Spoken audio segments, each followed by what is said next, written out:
Buenas tardes, mi nombre es María Virtud de Berenguer Segura y vamos a leer la grande doctrina de la Biblia. La voluntad de Dios. Doris Day cantaba una canción popular llamada Lo, que será. A primera vista, el tema de esta canción parece transmitir un tipo de fatalismo que es deprimente. La teología islámica frecuentemente dice con respecto a algún acontecimiento específico: así es la voluntad de Alá. La voluntad de Dios, su autoridad soberana sobre su creación y sobre todo lo que en ella hay, es un tema muy importante en la Biblia. Cuando nos referimos a la voluntad de Dios, lo hacemos por lo menos de tres maneras distintas. El concepto más amplio se conoce como la voluntad secreta, decretal o soberana de Dios. Los teólogos utilizan esta expresión para referirse a la voluntad de Dios, por medio de la cual en su soberanía ordena todo lo que tiene lugar. Como Dios es soberano y su voluntad no puede verse frustrada, podemos tener la certeza de que nada sucede fuera de su control. Por lo menos, debe permitir que suceda lo que sucede. Pero incluso cuando Dios pasivamente permite que sucedan las cosas, elige permitirlas en la medida que siempre tiene el poder y el derecho de evitar e intervenir en las acciones y los acontecimientos de este mundo. En la medida que permite que las cosas sucedan, está disponiendo de ellas en este sentido. Aunque la soberana voluntad de Dios no suele ser desconocida hasta que se haya cumplido, hay un aspecto de su voluntad que nos resulta muy claro: su voluntad preceptiva. Dios revela su voluntad por intermedio de su santa ley.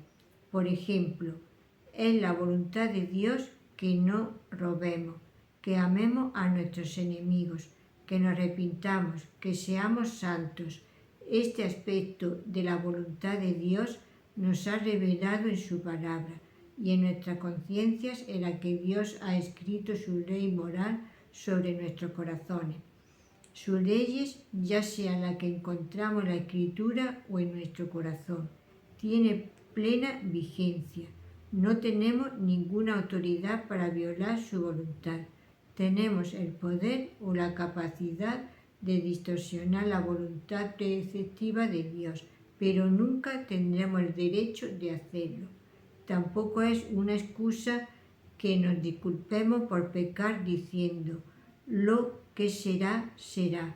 Puede ser la voluntad soberana y secreta de Dios que se nos permita pecar, al disponer que su voluntad se cumpla por intermedio de los actos pecaminosos de la gente. Dios dispuso que Jesús fuera traicionado por instrumento de la traición de Judas, pero esto no convierte al pecado de Judas en una traición menor o a Judas en menos malvado. Cuando Dios nos permite que transgredamos su voluntad preceptiva, no debemos entender este permiso en un sentido moral, de otorgarnos un derecho moral. Su permiso nos da el poder de pecar, pero no el derecho a pecar. La tercera manera como la Biblia habla de la voluntad de Dios es con respecto a la voluntad de disposición de Dios. Esta voluntad nos describe la actitud de Dios, nos define qué es lo que le agrada a Dios. Por ejemplo, Dios no se deleita en la muerte de los malvados, pero dispone o decreta la muerte de los malvados. El deleite supremo de Dios está en su propia santidad y justicia. Cuando Dios juzga al mundo, se deleita en reivindicar su propia rectitud y justicia, pero no se complace por haberse vengado, para decirlo de cierto modo, de lo que debían recibir su juicio. Dios se complace cuando nosotros encontramos nuestro placer en la obediencia. Se disgusta y mucho cuando somos desobedientes. Muchos cristianos se preocupan y hasta llega a obsesionarse por encontrar la voluntad de Dios para sus vidas.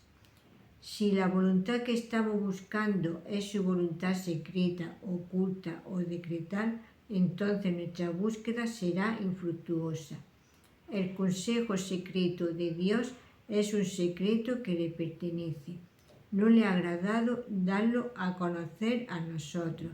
Lejos de ser una señal de espiritualidad, la búsqueda de la voluntad secreta de Dios es una invasión inexcusable a lo que es privativo de Dios. El consejo secreto de Dios no es asunto nuestro. Por eso es que la Biblia asume, en parte, una posición muy negativa con respecto a los adivinadores, la necromancia y otras formas de práctica prohibidas.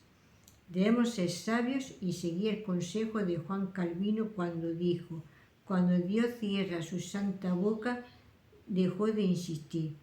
La verdadera señal de espiritualidad es la que encontramos en quienes buscan conocer la voluntad de Dios revelada en su voluntad preceptiva. Es la persona piadosa que medita en la ley de Dios, de noche y de día. Mientras buscamos la guía del Espíritu Santo, es fundamental que recordemos que el Espíritu Santo nos guía antes que nada a la justicia. Hemos sido llamados a vivir nuestra vida de acuerdo con cada palabra que salga de la boca de Dios.